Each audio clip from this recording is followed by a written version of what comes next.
Hey guys, NW Order for Life here with One Piece Chapter 767 review. Big number. Uh, we get Doflamingo basically and his pirates infiltrating the island where Corazon and Law are hiding and where the other pirates are that Corazon stole the Opie fruit from.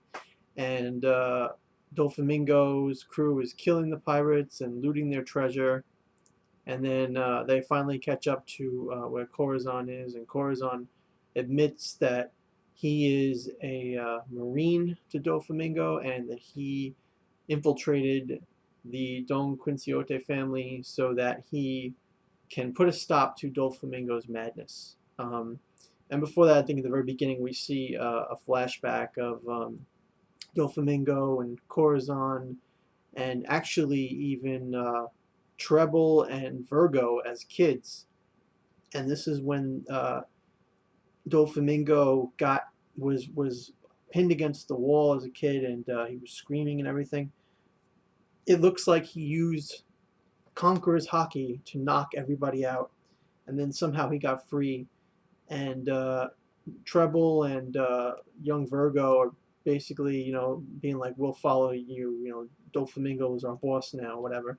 And then Doflamingo puts a gun to his father's head. His father is holding Corazon, and when I say Corazon, his real name seems to be Roliante or Rosalante, one of them, whichever the correct way of saying it. I'll have it down in the description and in the tags. But yeah, right. I'll just say Rosalante for now. Rosalante is in his father's, embrace, and the father is like, "I'm sorry to to both Doflamingo and to Rosalante," and Rosalante is just begging his brother, stop, stop, Dofi, don't kill Dad, and Doflamingo, he's like, "You took everything away from me. You took my power away, and once I give them your head, I'll get it all back." And shoots the father right in the back of the head, obviously killing him instantly. And you see Rosalante screaming. And so Rosalante again is saying he's a Marine. Back to the present, out of the flashback, he's a Marine.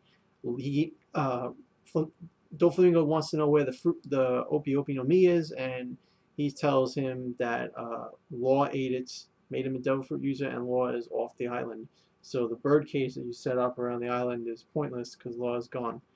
And the truth of the matter is, Law is actually right behind uh, Rosalante in a crate, um, like with his voice completely muted, or all sound inside the crate muted by Rosalante's silent devil fruit power. And then one of the pirates, I think it's what's his name, Buffalo. I think Buffalo is flying overhead and says something like um, that the Navy reports that they rescued a young boy or something.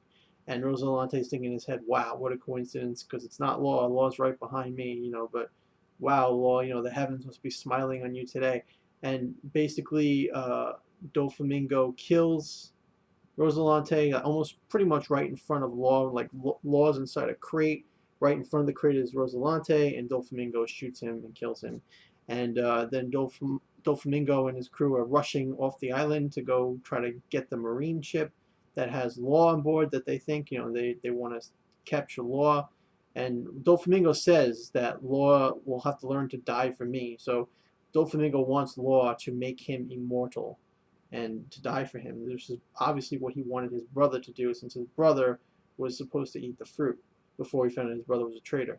And now, as Rosalante is he's laying on the floor. He's not dead. He's holding on to his life, because if he dies, then the effect of the sound will leave Law's. The sound nullifying will leave Law's crate, and then Law's voice will be heard. And then as Doflamingo and all the pirates are out on sea, trying to get to the Marines and chasing after the Marines, then Law starts. Rosalante dies, and Law's voice is heard screaming, throughout the island or whatever.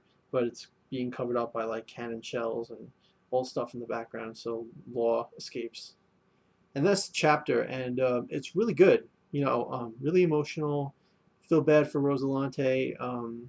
He told Law that he loved him, it was really nice because Law had nobody that loved him, and he told Doflamingo that he was a Marine to foil his mad scheme. The mad pirate he called him. So I mean, yeah, great character development for Rosinante. Doflamingo being, I don't know why, but Doflamingo says like, "Oh, don't make me kill another member of my family," like as if implying that he was forced to kill his father, which he wasn't. So maybe Doflamingo's kind of losing it in the. Well, I mean, he's already sick in the head, but maybe he's deluded himself into thinking that he had to do it or that he was forced to do it. I'm not sure, but it's adding more depth to Doflamingo's character. And for Rosinante, it was great for him to be so against the evil his brother was doing that he tried to infiltrate him and stop it, and then, you know, gave it all up to try to, well, he didn't give it all up, but, he risked it all to try to save Law, and that's pretty much what happened. Like, his cover got blown because of everything involving Law. So, but it was, pretty great. Great story, really emotional, and I'm going to give the chapter a 8 out of 10 because it was pretty great. And that's pretty much it. Let me know what you guys thought about the episode or the chapter below with Doflamingo, Rosinante, and Law, and what you think's going to happen.